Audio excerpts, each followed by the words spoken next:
a lawyer, an advocate, and he has never lost a case, and we can always run to him. This year, 2026,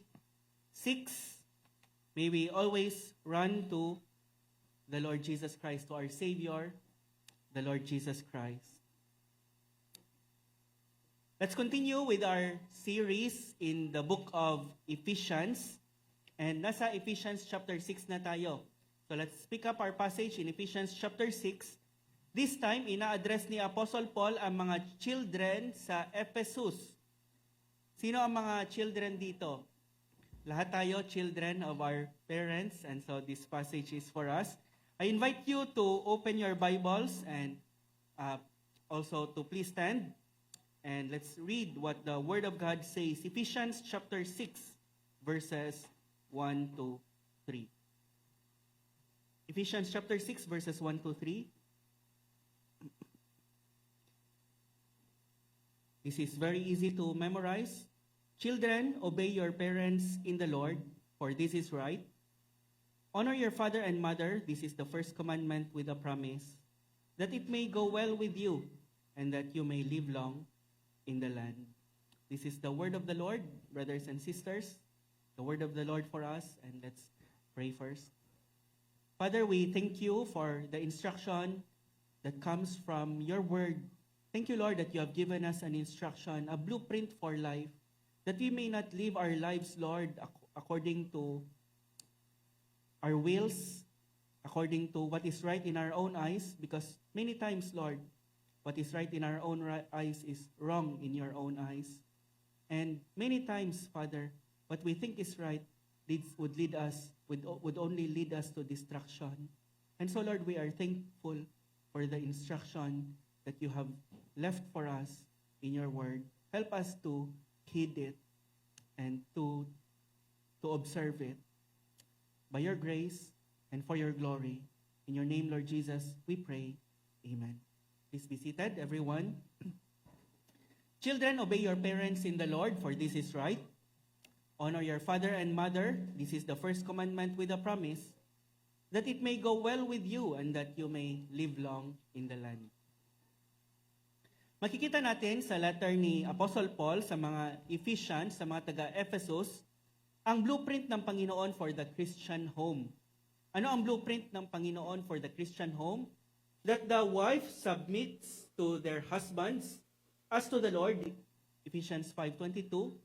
That the husbands love their wives as Christ loved the church and gave himself up for her, Ephesians chapter 5, verse 25. And in our passage, that children would obey their parents in the Lord. Yan ang blueprint ng Panginoon for a blessed, for a happy home. Si Paul, he first addressed the wife, then the husbands, and now Paul addressed the children of the church in Ephesus. Isa ito sa mga few places in the New Testament where children are directly addressed sa isang congregational letter. The other one was in Colossians, but as far as I know, that's all. And so, very unique ang passage because in our passage, children are uniquely addressed. Sa passage natin, Paul does not just speak about children, he speaks to children. Children, obey your parents in the Lord. Obviously, si Apostle Paul is speaking to children old enough para maintindihan ang command na ito because he addresses them directly, not their parents, but the children directly. Usually, ang mga letters, kasi wala pa namang mga printed copies ng Bible noon, so si Apostle Paul, he would write a letter, binabasa yan sa church. And hindi lang ang adults ang ina-address ni Apostle Paul, pati ang mga bata sa church sa Ephesus. That tells us something very important. The children were not excluded from the worshiping community. Hindi sila excluded. They were present, they were listening, and they are expected to understand and to respond to the Word of God. And so parents always make it a point to bring your children to the church. The Word of God is not only for adults. Scripture itself assumes that children are present, listening. Ina-assume ni Apostle Paul, the inspired writer, and the Holy Spirit na nag-enable sa kanya to write that when the letter is read, children, obey your parents in the Lord. Children are there in the congregation listening. If Paul addresses children in the gathered church, then parents must not treat corporate worship as optional for their children. If God speaks to children in worship, parents must bring children where God speaks. And the command to children is for them to obey their parents, to honor their parents. Si Warren Wiersbe, isang Bible commentator, isang pastor, na nagkwento na ang Duke of Windsor sa UK. He once visited US and this is what he said. The thing that impresses me most about America is the way parents obey their children. So, sabi niya, ang nag-impress talaga sa kanya sa Amerika is ang way na mga parents nag-obey sa kanilang mga children. Ngayon, hindi lang ito nangyayari sa Amerika. In many places, you can find parents who obey their children, not children their parents. At the same time, si Warren Wiersbe, sabi niya, ang modern version ng Ephesians chapter 6 verse 1, he said would be, parents, obey your children, for this will keep them happy and bring peace to the home.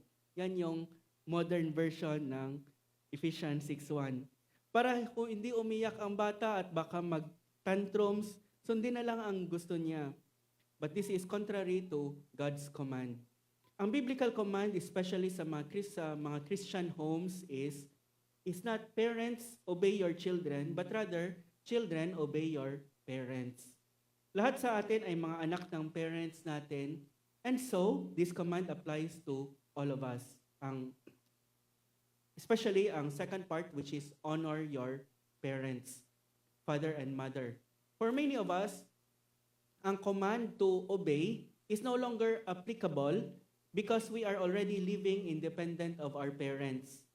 But even as adults, we should respect our parents, we should listen to their counsel, and go against it only after careful consideration and much prayer.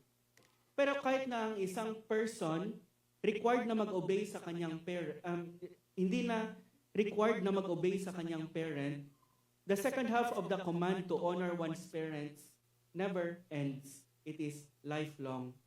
So ang passage natin nag-a-apply sa lahat sa atin dito na ang mga parents ay buhay pa. Sa passage natin, Paul gave the Ephesians and us 4 reasons at least to obey and honor their parents. And we will look at those reasons.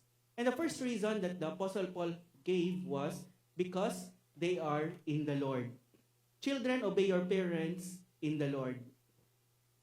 Nag-a-assume ito that these children that Paul is addressing in the church are in the Lord for them to be able to obey their parents in the Lord. And because they are in the Lord, obedience is not only expected, it is fitting. They should obey their parents in the Lord as they are in the Lord. Ang mga unbelieving children are also required to obey their parents. They have to obey their parents, but more so ang mga believing children, those who are in the Lord. A child is born with a rebellious heart. Kung si Pastor John Shim Palestine, sabi niya, from day 1, gusto ng bata na siya ang masunod. Lahat tayo, left to ourselves, are depraved, born depraved, ungodly, sinful. At isa sa mga ways in which ang sinfulness natin, ang ungodliness natin, nagmamanifest itself is in disobedience to parents. And it starts from the moment we are born. Ano sabi ni David in Psalm 51? Behold, I was brought forth in iniquity, and in sin did my mother conceive me. The man after God's own heart said, in sin, what did his mother conceive him? Kaya hindi na natin kailangan turuan ang isang bata na mag-disobey. Hindi natin sila kailangan na sabihan na mag-disobey ka naman kahit na paminsan-minsan. Natural sa mga bata, natural sa atin nung maliit pa tayo. While on the other hand, kailangan nating turuan at in fact, i-discipline ang mga bata na mag-obey kasi hindi natural sa atin. Ang Minnesota Crime Commission was established sa noong 1963, and ang purpose niya to investigate the causes of crime, especially juvenile delinquency, family breakdown, and ano ba mga social factors contributing to crime and lawlessness sa Minnesota. And sabi ng commission na ito, the commission said, every baby starts life as a little savage. He is completely selfish and self-centered. He wants what he wants when he wants it. His bottle, his mother's attention, his playmates' toys, his uncle's watch, or whatever. Deny him this and he seethes with rage and aggressiveness, which would be murderous were he not so helpless. He is dirty, he has no morals, no knowledge, no developed skills. This means that all children, not just certain children, but all children are born delinquent. If permitted to continue in their self-centered world of infancy, given free rein to their impulsive actions to satisfy each one, every child would grow up a criminal, a thief, a killer, a rapist. This simply mirrors the position of the Bible. The Bible says, kahit na cute ang mga bata, every child is born in sin. Sin is lawlessness. A child needs to be taught and disciplined in order for the child to obey and to submit to authority. But once kahit na ito ang condition ng lahat ng mga tao from birth, pero once ang Panginoon mag-save sa isang bata, once a person is in the Lord, God will start to transform him into a life of godliness. At isa sa mga areas na itatransform ng Panginoon is in the way a person relates in the home.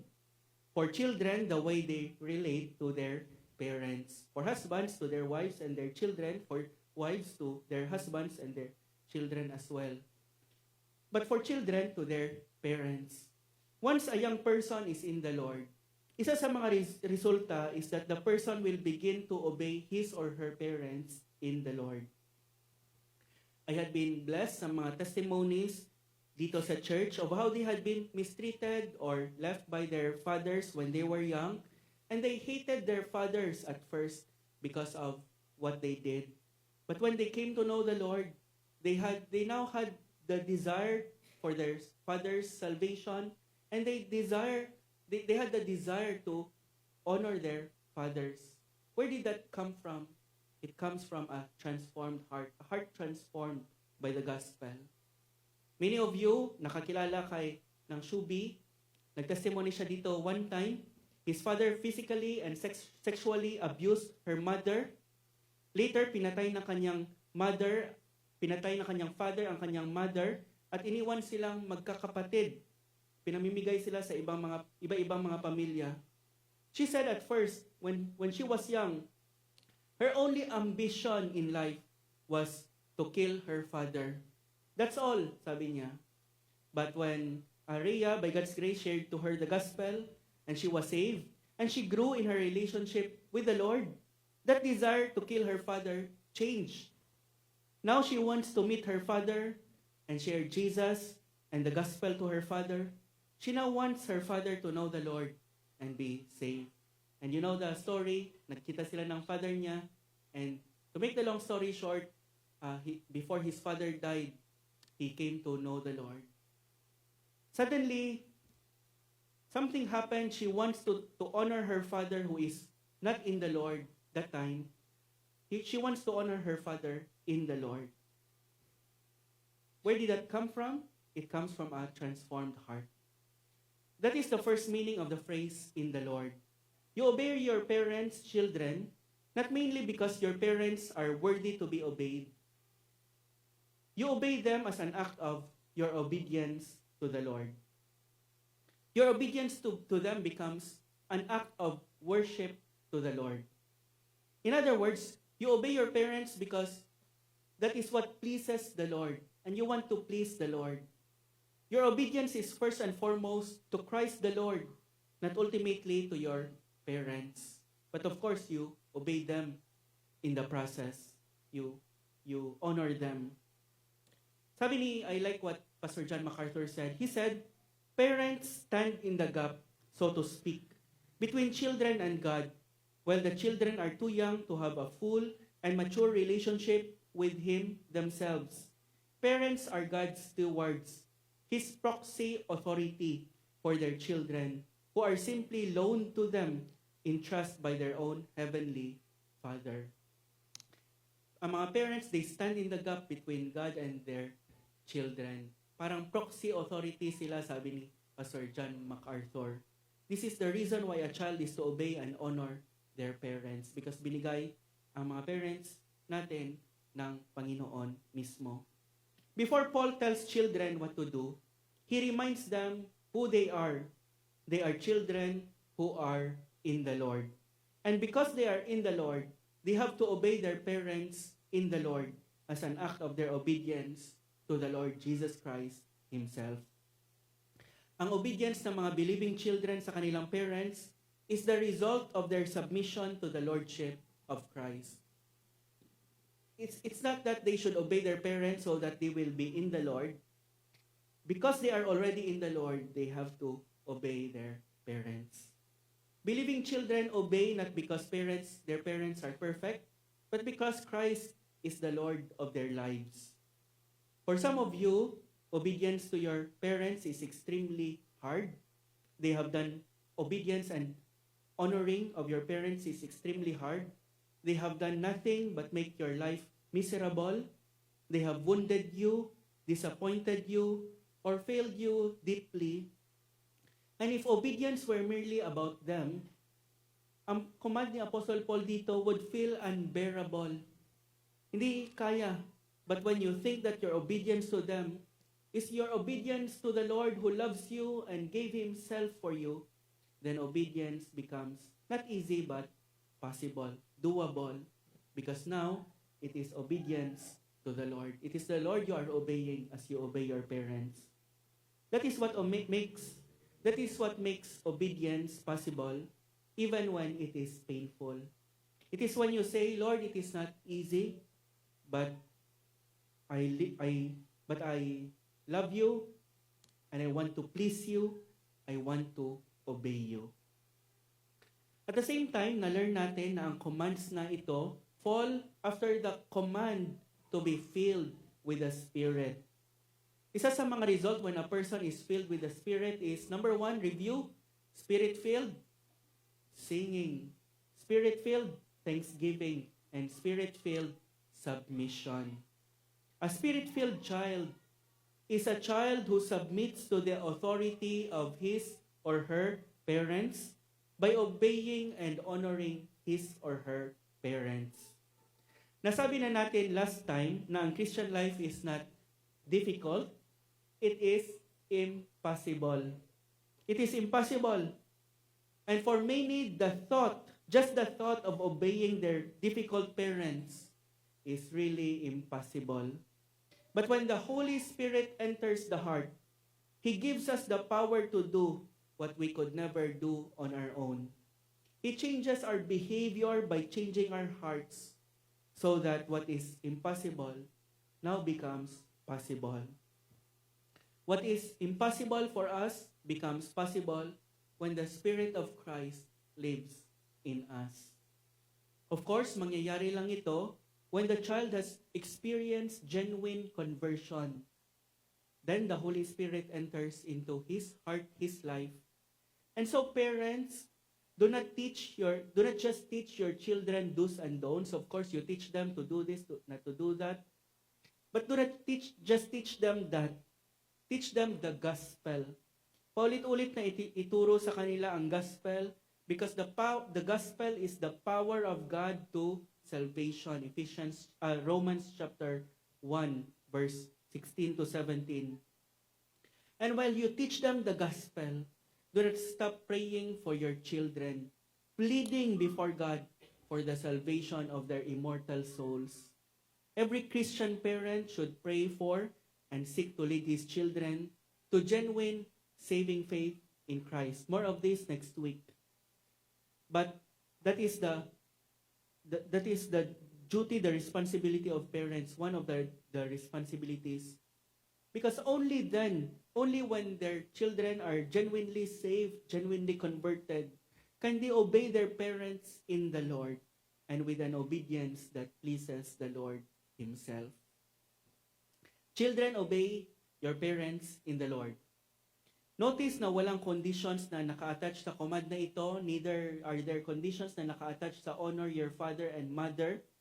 Hindi sinabi ni Apostle Paul, children, obey your parents, honor your father and mother if they are well-educated, if they are competent, if they are reasonable, if they are kind.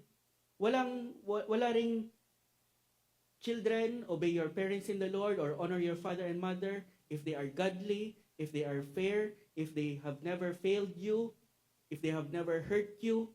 The command is simple and unconditional. Children, obey your parents in the Lord. Honor your father and mother. Hindi din nagsabi, children, obey your parents, honor your father and mother, if they are in the Lord. That is, if they are believers. No. Kahit na hindi believers or Christians ang parents mo, you still have to obey them. God still wants you to obey your parents in the Lord, even if they are not in the Lord. Perchance, because of your obedience, you might lead them to the Lord. Alam ng Panginoon when He ordained this command that there are abusive, sinful parents. Pero hindi pa rin siya nagbigay ng exception clause. So long as their parents does not command them to sin, God still requires children to obey their sinful parents in the Lord. Obedience does not wait for ideal parents because it is grounded in the lordship of Christ. The only time when a child may disobey his or her parents is when the parent would command the child to sin against the Lord. Ang phrase na in the Lord sets the boundary to the children's obedience. Ang authority ng parents ay delegated authority, hindi absolute authority. Ibig sabihin, ang authority ng parents ay galing sa Diyos at may hangganan ito. Hindi ang parents ang highest authority sa bahay para sa mga anak. Si Kristo. Once ang authority ng parents comes into conflict with the authority of God Himself, the Bible is clear. Acts chapter 5 verse 29, we must obey God rather than man. Kaya ang command na obey your parents ay qualified with the phrase in the Lord. When to obey the parent would cause a child to disobey the Lord Himself, the child may disobey the parent in order to obey higher authority, namely the Lord, who is in fact the highest authority. For instance, kung ang parent mag-command ng isang bagay na makasalanan, kung ang isang parent ay mag-instruct sa kanyang anak na magsinungaling, magnakaw, mag-cheat, mag-harm ng iba, or mag-participate sa immorality, the child must obey God rather than man. In that case, his or her parent. When parents forbid obedience to Christ, if parents prohibit prayer, Bible reading, or following Christ, the child's loyalty to Christ takes precedence. When parents require participation in abuse or violence, a child is not obligated na mag-submit to physical, sexual, or severe emotional abuse. Ang pag-seek ng help, ng protection, ng intervention afforded by the law is not disobedience, it is wisdom.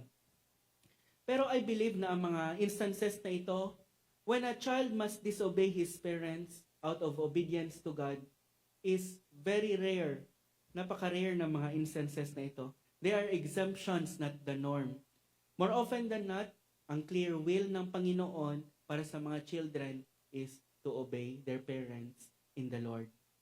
At kahit na ang isang bata ay mag-disobey sa kanyang parent because he wants to obey the Lord, the child must still do it with respect and with a humble attitude and explain gently bakit hindi siya maka-obey in that particular instance. Sa mga children dito who are still living under their parents' home and are dependent on their parents' financial support, the command is simple. Obey your parents in the Lord. Honor your father and your mother. Living for the Lord starts at home.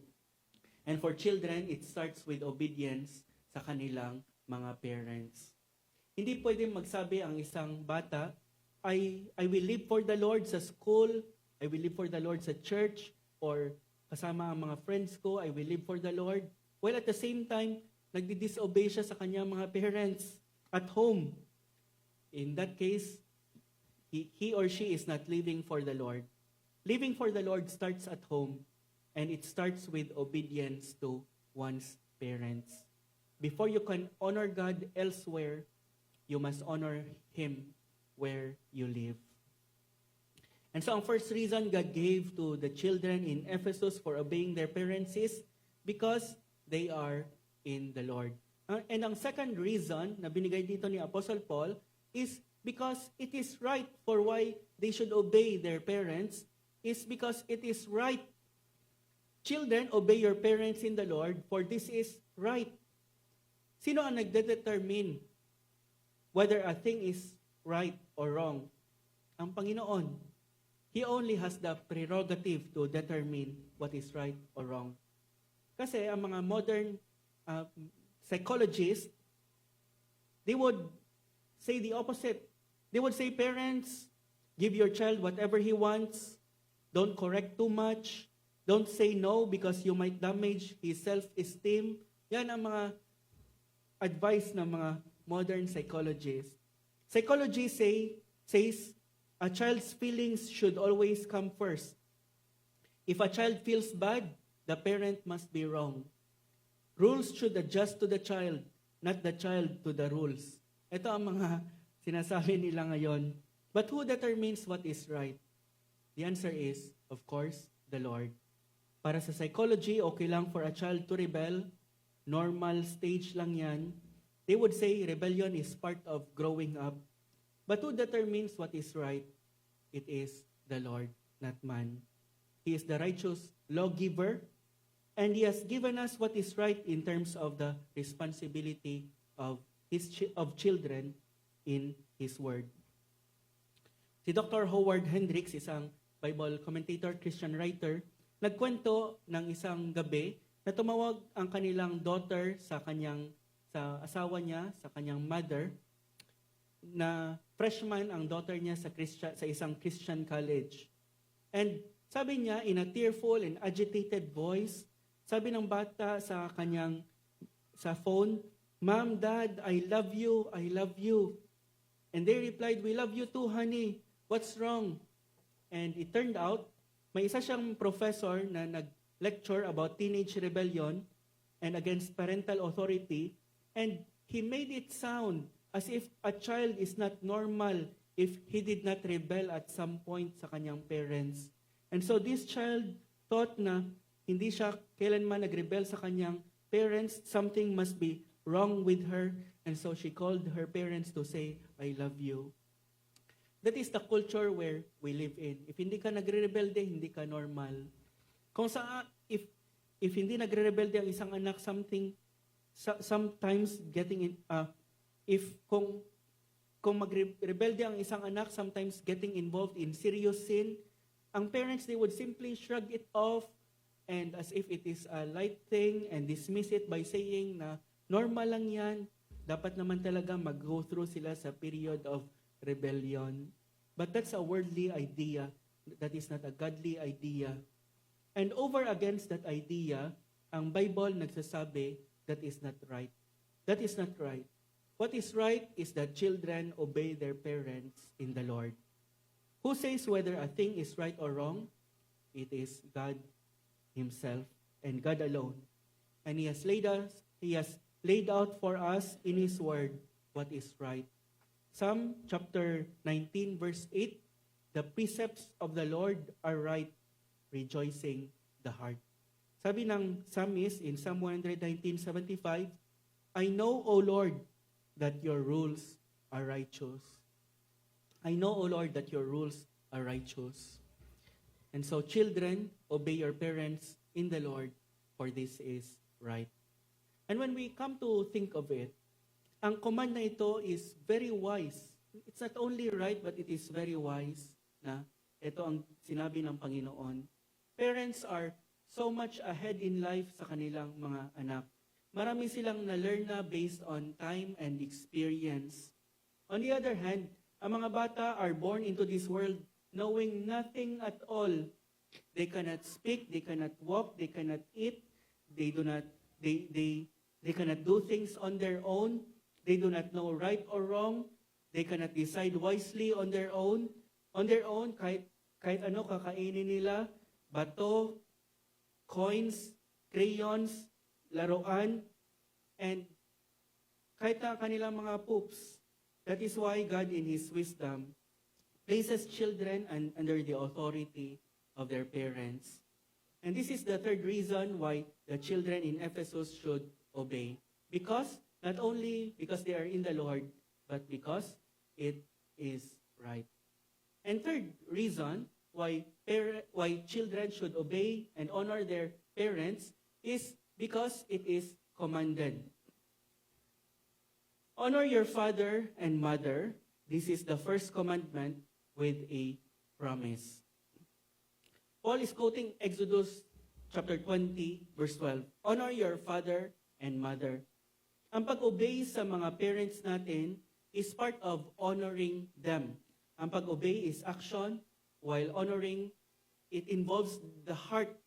It involves the attitude. Pwede na mag-obey ka sa parents mo, pero hindi mo siya ino-honor because of hindi mo siya ino-obey willingly. Pero at the same time, you cannot honor your parents without obeying them. To honor your father and mother is to hold them in the highest possible respect. Honor of parents include providing for them when they can no longer provide for themselves. Na sabi yan ni Jesus Christ in Matthew chapter 12 in the Korban passage na hindi ko na I will not go into detail.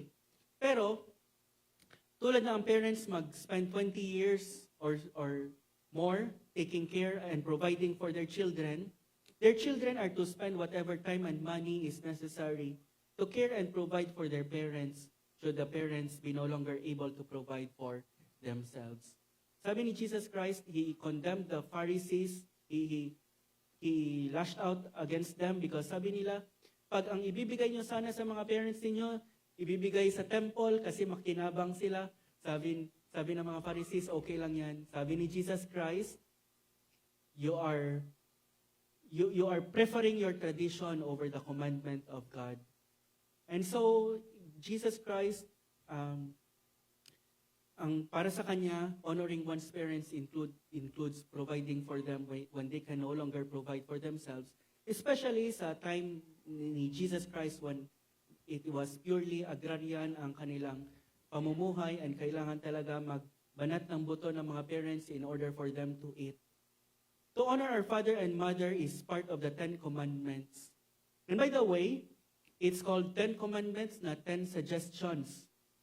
Therefore, to dishonor your parents is to sin against the Lord, to disobey and to sin against the Lord. To dishonor your parents is an act of defiance and rebellion against God. To dishonor one's parent is not a minor matter. It is a capital offense in the Old Testament.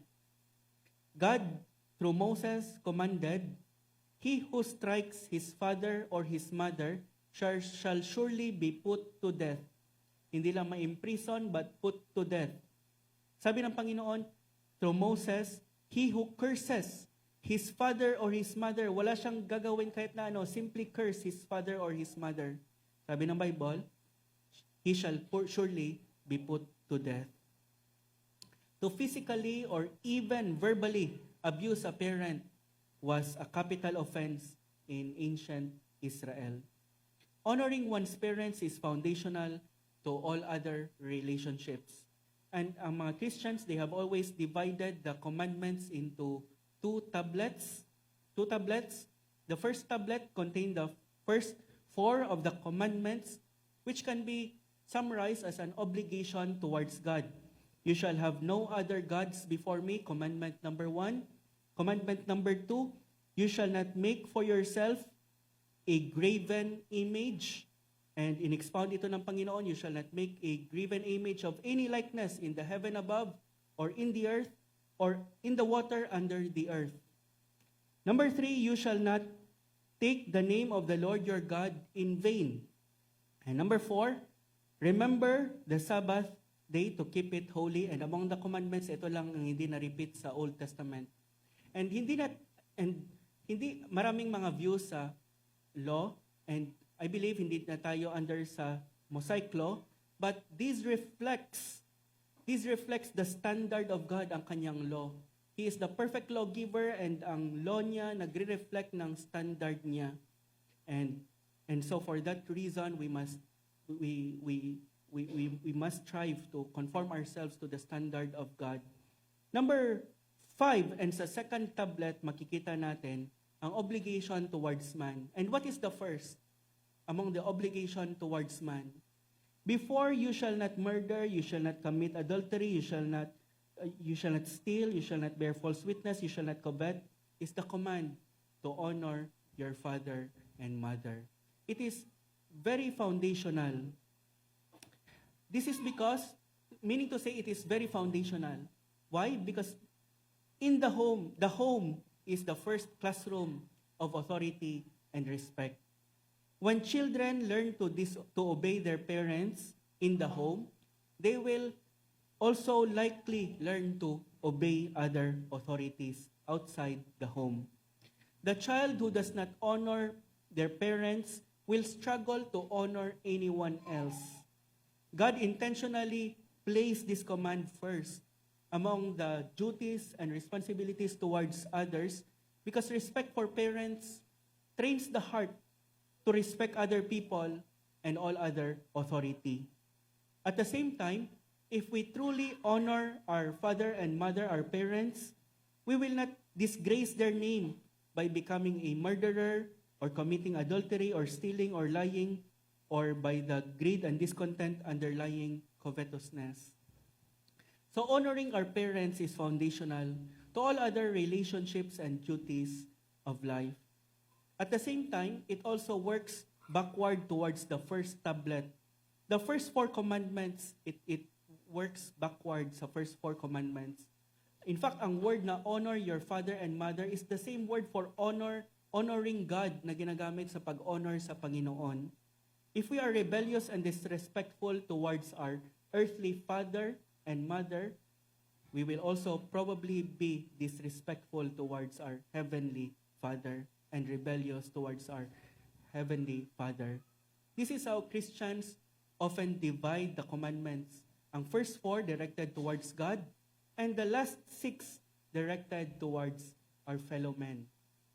And ang first is to honor our father and mother, which is very foundational in our relationship with our fellow men. But ang Jews, may iba silang division for the commandments, in which they divide the commandments in sets of 5, and na-transfer ang obeying the commandments in the first tablet, na-transfer ang obeying the parents, ang honoring the parents sa first tablet in our relationship to God. They put the commandment to honor father and mother sa first tablet. Para sa kanila, the command to honor father and mother is more as a duty towards God than a duty towards man. And it makes sense. Kasi kanina, kung si Pastor John MacArthur pa, ang parents, they stand in the gap between God and the child. He is a proxy authority. They are proxy authority ng Panginoon para sa kanilang mga anak. So para sa mga Jews, to disobey your parents is not just to dishonor your parents. It is first and foremost to dishonor the Lord Himself.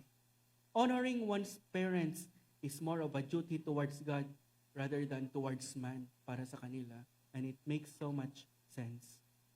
Third reason why the Ephesian children are to obey and honor their parents is because it is commanded.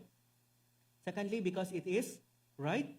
Thirdly, because it is Firstly, because they are in the Lord, it is right, it is commanded. And fourth reason is because, hindi ko na include, but fourth reason is because it brings God's blessings. It brings God's blessings.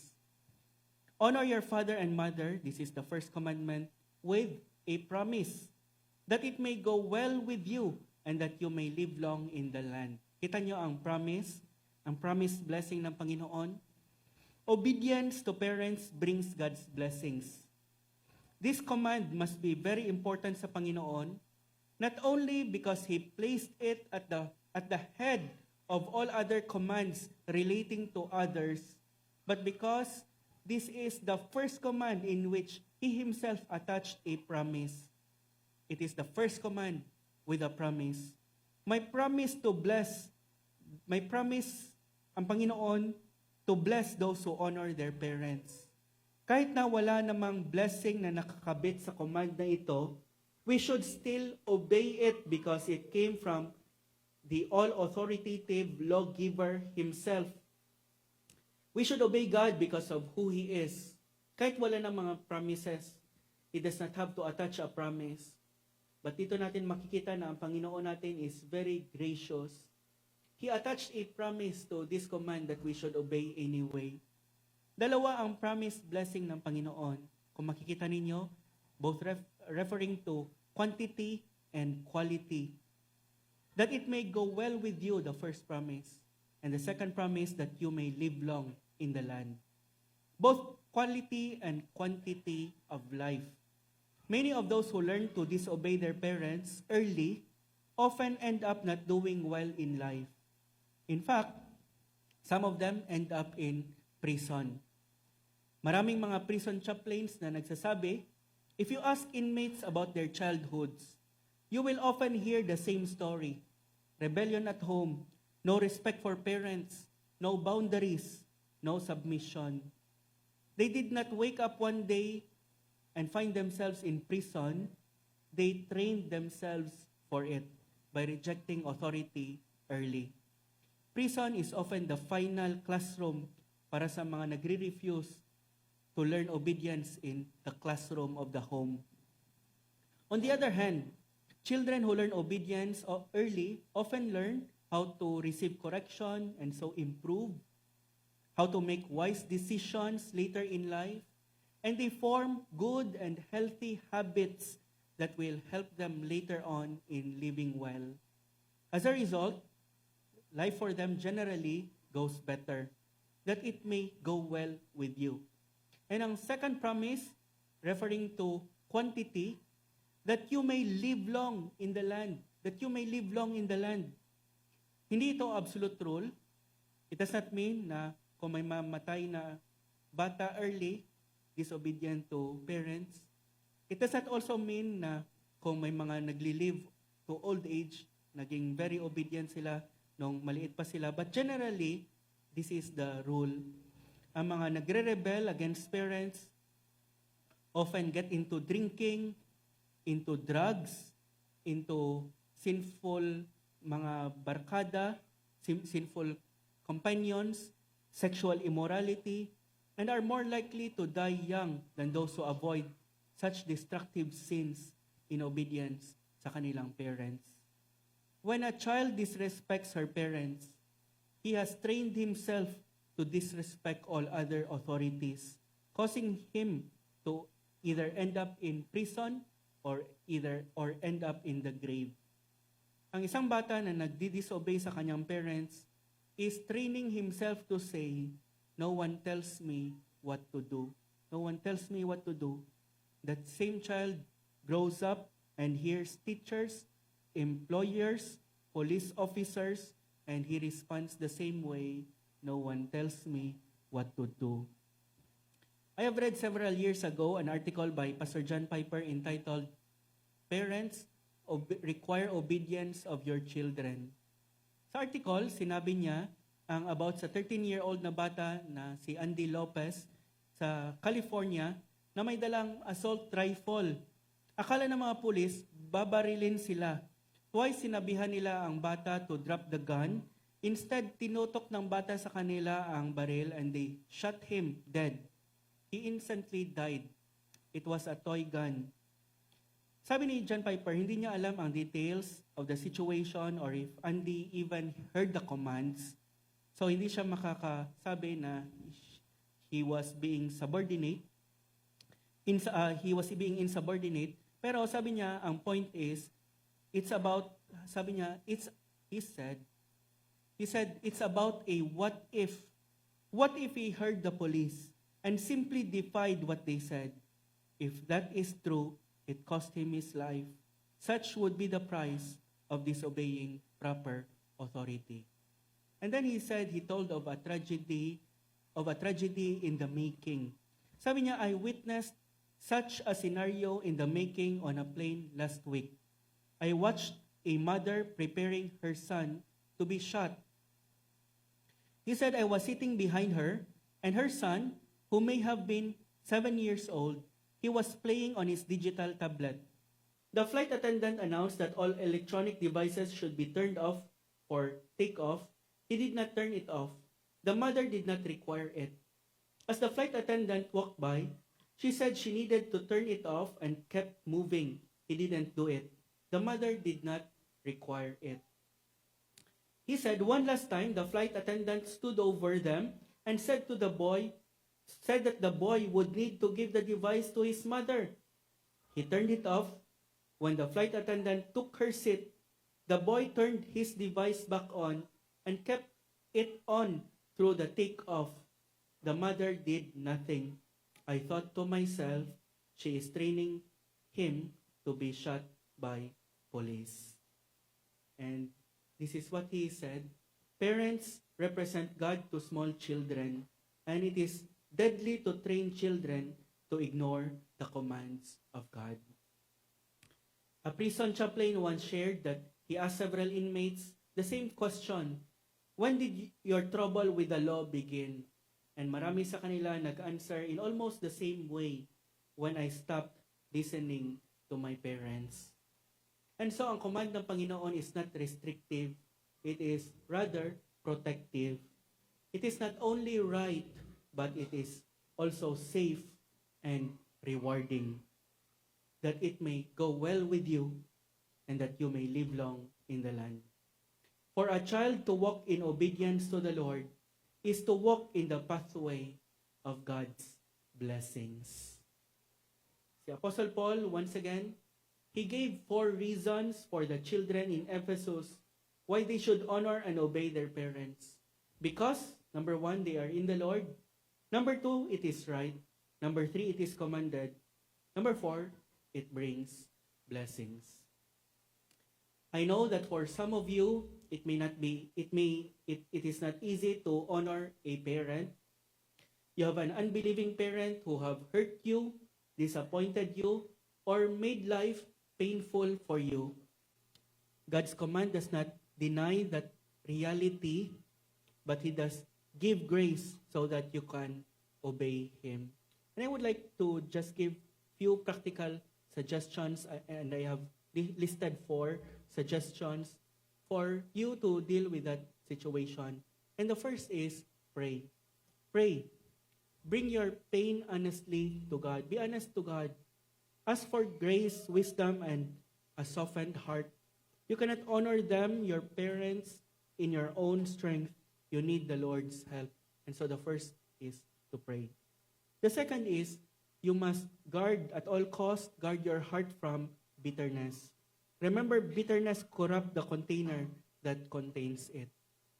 Your parents are responsible for their actions, but you are responsible for your own action. You are not responsible for your parents' action, but you are responsible for your own. And so guard your heart from bitterness, that it not corrupt you. Number 3, entrust justice to God. God sees what you endured, and He is a righteous judge, and He will settle all accounts in the end, whether on the cross or in hell. Release the burden of revenge and place it in His hands. Sabi ng Panginoon, vengeance is mine, I will repay. This will cause your heart, in fact, to grieve for your parent. If your parent is unsaved, at hindi talaga siya makakilala sa Panginoon, it means he or she will suffer for his or her sins in hell for all eternity, including the sin of mistreating you. And number 4 is embrace God's promise. Embrace God's promised blessing in obedience.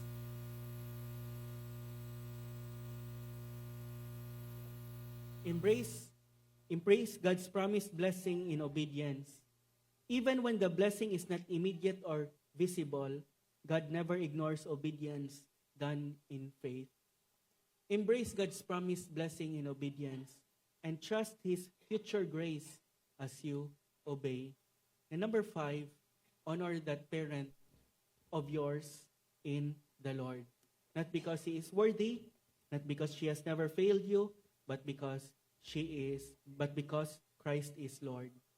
And you belong to the Lord. Your honoring is ultimately directed to the Lord, not to the parent, as to the Lord. We honor imperfect parents because we follow and we belong to a perfect Lord. In the Lord, you should obey your parents in the Lord. I would like to close this message with the testimony of Josh McDowell. Si Josh McDowell is an atheist turned apologist, and he has spent decades going to universities and campuses para mag-defend ng Christianity and share the gospel with them.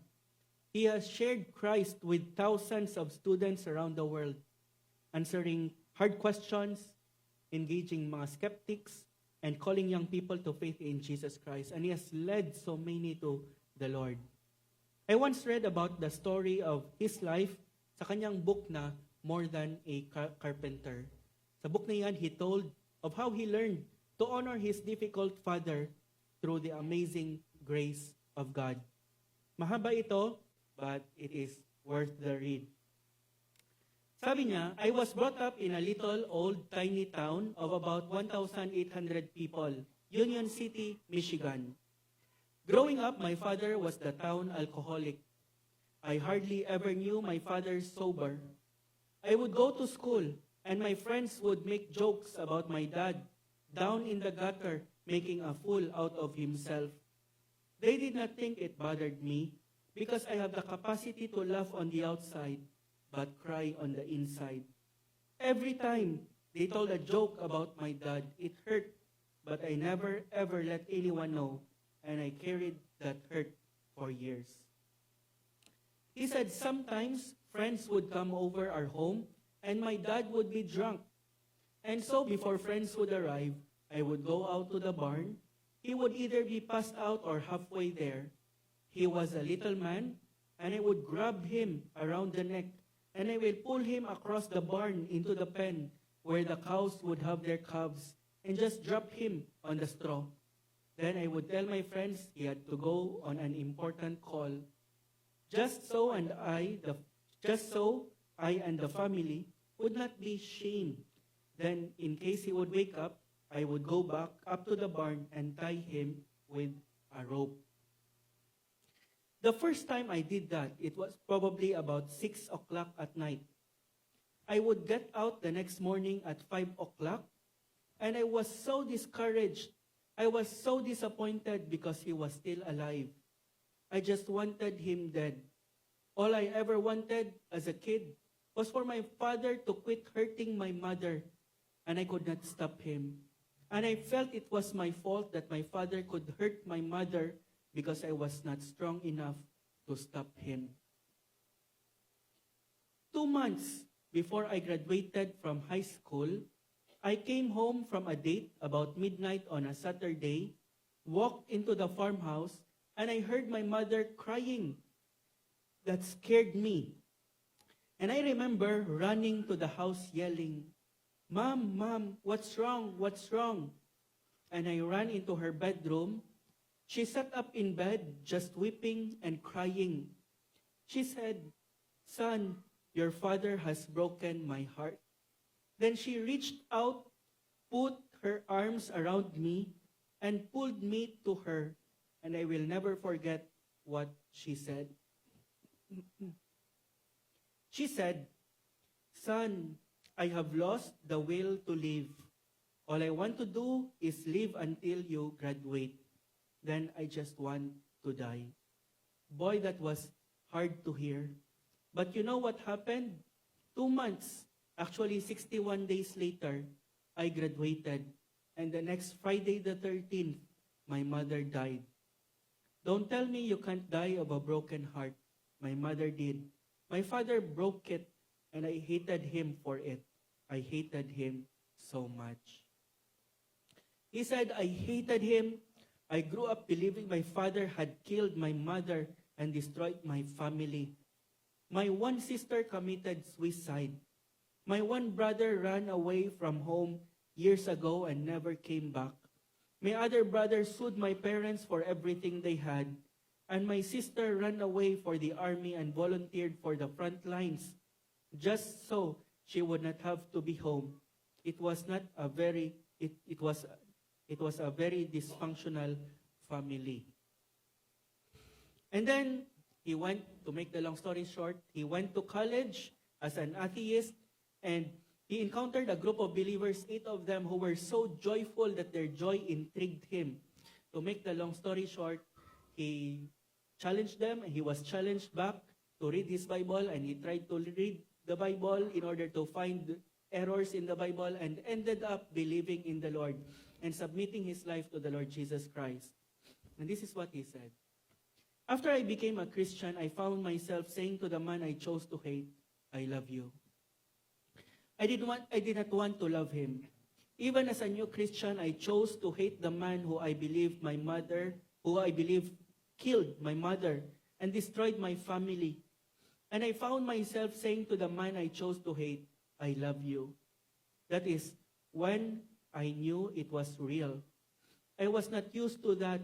I was used to loving those I wanted to love and hating those I wanted to hate. I never had the capacity to love those I chose to hate. That is when I knew it was true. I knew it was true. Meaning to say, ang kanyang faith in the Lord was true because he was able to do what for him was impossible to do. In God's providence, he said, I was in a serious car accident. A very serious car accident. I was in intensive care in the hospital for 2 weeks. When they took me out of the hospital, they called my father. They took me 127 miles home in the ambulance. And my father thought I was dying. I was not. I was just hurting a lot. And they strapped me into bed. Literally, they strapped my whole body, my head, everything, because they were afraid of further injury to my lower neck and my lower back. All I could do was move my eyes, and I could hear the ambulance leave the farmhouse. He said, in no more than 5 minutes, my father walked into that room. Every muscle in my body tightened. He stood in the doorway. All I could do is flash my eyes. I could not turn to look at him. And I could see 2 things. One, I could see that he was sober, hindi nakainom. I had hardly ever known my dad sober my entire life. For 30 years, my father drank 2 to 3 bottles of wine every day of his life. And second, I could see that my dad was crying. The only emotion I had ever seen in my father is when he was mad at my oldest brother or my mother. He said, when he walked in, all I could do is to follow him with my eyes. And he paced back and forth along the left side of my bed, probably no more than 2 minutes. But it seemed like forever. And then he stopped, and he was just sobbing. He leans right over my face. Literally, his tears fell on my face. And he said, Son, how could you love a father such as I? I said, Dad, 6 months ago, I hated you. I despised you. But I said, I have come to know Jesus Christ as my Savior and Lord. And I learned one thing intellectually, that God became man, and his name is Jesus. And he is passionate about a relationship with you. And my father turned around and walked out of the room. I thought, man, what did I say wrong? It seemed like a long time, and in about 45 minutes, he walks back into the room. And he walks up to my bed, and he just blurts out. He said, son, if God can do in my life what I have seen him do in your life, I want to give him the opportunity. And right there, my father prayed with me. You talk about joy. Most people do not have this much joy in a lifetime I had in one moment. He prayed a very simple prayer. I would always call it a farmer's prayer. Very down to earth. The best I can recall it was just, God, if you are God, and Christ is your son, and if he died on the cross for me, and if you can forgive me for what I've done in my family, and if you can do a miracle in my life like what I have seen you do in the life of my son, then I want to trust you as my own Savior and Lord. Come into my life. My life was basically changed in 6 months to a year. There are still areas to be changed. The life of my father was changed right before my eyes. It was like somebody reached down and turned on a light bulb. Now, don't get me wrong. I never saw it before. I have never seen it since, such a rapid change. Just once, I believe, he got alcohol to his lips, and that was it. Meaning to say, hindi na talaga nakainom ang kanyang papa. Na-touch lang sa lips niya ang alcohol, pero hindi niya na nalunok. 14 months later, he died. Because after 30 years of drinking, 3/4 of his stomach had to be cut out. His entire liver was destroyed.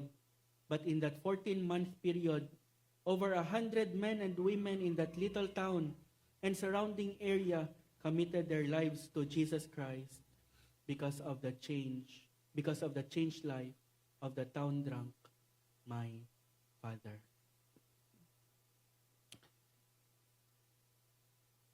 God still do miracle like this. For those of you who want to honor their parents, but it is so hard, God can do a miracle like this. He still does. And once again, this is given, this desire and ability is given to those who have the Holy Spirit in their lives. And if you are here and the Holy Spirit is not yet in your life, He is not directing you, you are living on your own, you have not trusted the Lord Jesus Christ as your Savior and Lord, that's the first step for you to obey this command when the Holy Spirit enters in, and He enters in by faith. When you say, Lord, I have sinned against you, I am worthy of hell, but Jesus Christ died for me so that not only I can be forgiven, but that I can live a life obedient to your will. Change me, I trust in Him.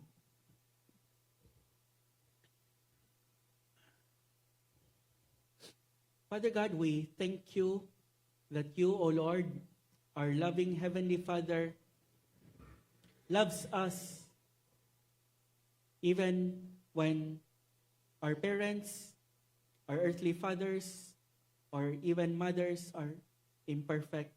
But we thank you for them. We thank you that you have given us to them. We know that you have a plan and purpose for why you have given us the parents you have given us. And so, Lord, help us to trust you. Help us to embrace your promise. And help us, Lord, to obey your command by faith in your future grace. Lord, we pray if there are hearts that need changing today, we pray that you would change them. If there are hearts, Lord, ready for the Holy Spirit, we pray, Father, to enter. We pray, Lord, that you would open that heart by faith, that the Spirit, O Lord, would dwell in that heart and live in that heart and transform that heart.